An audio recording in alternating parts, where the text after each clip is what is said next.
Sebring sign in the background. That's the place.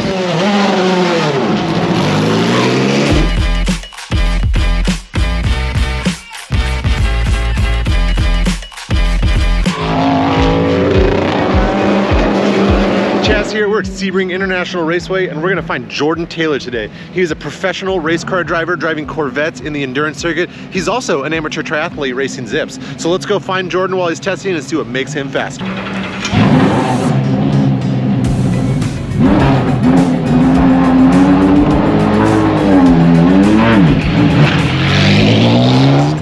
This is testing. This is the day job part of being a professional car driver. Yeah, this is usually what people don't see behind the scenes. You know, you usually see the shiny race car on race day and lots of fans. It's a pretty shiny race car over there. Yeah. So no one's actually seen this one yet. This one will be for 2024.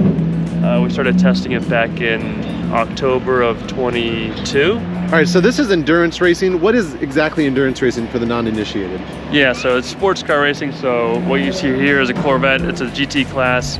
But the things that makes our sports so special is we'll have 4 different classes of car on the racetrack at the same time. So you'll have prototypes, which are kind of futuristic looking cars, look more like a jet fighter. You'll have GT cars, and they're way different in lap time. So during the race, we'll be dealing with them coming by us. They'll be dealing with us as lap traffic. So it's basically like someone on a TT bike racing a guy on a road bike, racing a guy on a mountain bike. So you're racing kind of a more stock car class, but you were mentioning that you're actually going to go race stock cars next weekend. You're racing NASCAR. Yeah, I'll be racing Coda next week. Might be my first NASCAR race at a road course. So most of their stuff is ovals, which we never do. So they do like 6 to 8 road courses. So yeah, it'll be a new challenge, but it'll be fun. When you're accelerating, you able to feel the motor and like know where the car's at based on how it feels? Because it's literally right behind you. I mean, once you're doing a 12-hour race, you get a pretty good sense of where the gear shifts are, the gear shift points, and yeah, you can drive mostly by feel. You want me to film you hopping? Yeah, dude. Okay, so what's the secret here? One leg in first, put your butt on the black, and then put your second foot in,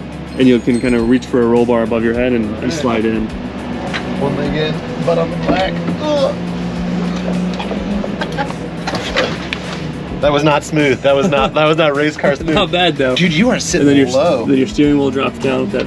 Yeah. So but this is crazy because like normally in a car, you're like, you want to be low for the center of gravity. Yeah, to keep your weight low. This is like a crazy job. Yeah, I mean, it was unique. I grew up around the sport, so my dad drove.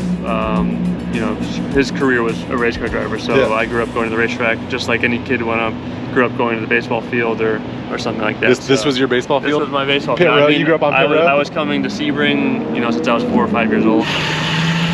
Do a lot of the other drivers ride bikes? Yeah, I'm beginning to realize it's a thing. It was actually like a joke in the sport. Before I got into it, there's a lot of European drivers, so they obviously grew up cycling in all the nice areas over there. And they kind of brought the trend over to America, and I honestly used to make fun of the stereotype that all race car drivers cycle, and then and then I got hooked. So, how the tables have turned, huh? Exactly. Now I kind of eat my own words with it. Sebring is known to be one of the roughest race courses in the circuit, right? Yeah, I mean, look at it right here. I'm looking at it. Oh! It's like the cobblestones. So this is like what you're right. This is an old airfield, right? What's the history here? This track was built just after World War II, so it was an old World War II airstrip that they built the track on. So it's notorious for bumps. They never repaved it, but that's kind of what makes it so famous and so notorious is everyone comes here to race on the bumps, and it's brutal, but it makes the victories that much sweeter if you make it through it. We're out here at the outskirts of the Sebring racetrack. Jordan Taylor, give me a rundown of what you are riding right now. I'm riding the Canyon Speedmax. I pretty much paid for the speed. Definitely not the rider that gets the speed out of this one, but I run the 404 Firecrest. I got the 28 mil tire with the 25 mil inner rim width just to spread the tire out. Same as the race car, the bigger the tire can be, the better it's going to be. Better stability, better grip. Paddle shifters.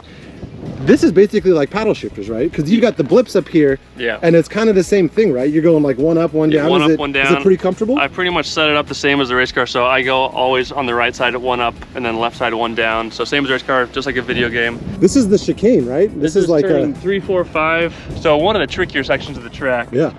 Pretty low speed, and you accelerate out of here into turn 7, so it kind of launches you into probably the best passing zone of the track. But you'll see this guy, the Toyota, coming through relatively low speed and then up to top speed out of this corner. So now he's just full on. So people may not think that sitting in a race car is physically demanding, but man, you guys will drop like pounds in Yeah. sweat just for the thing. Like, how does riding the bike help with the recovery from racing?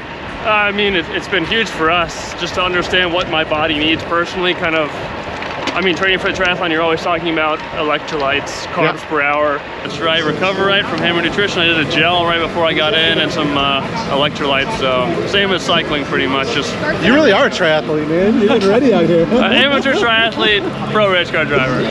All right, the racetrack is calling. Jordan's got to get back in the car. You said you're out here till 10 p.m. tonight.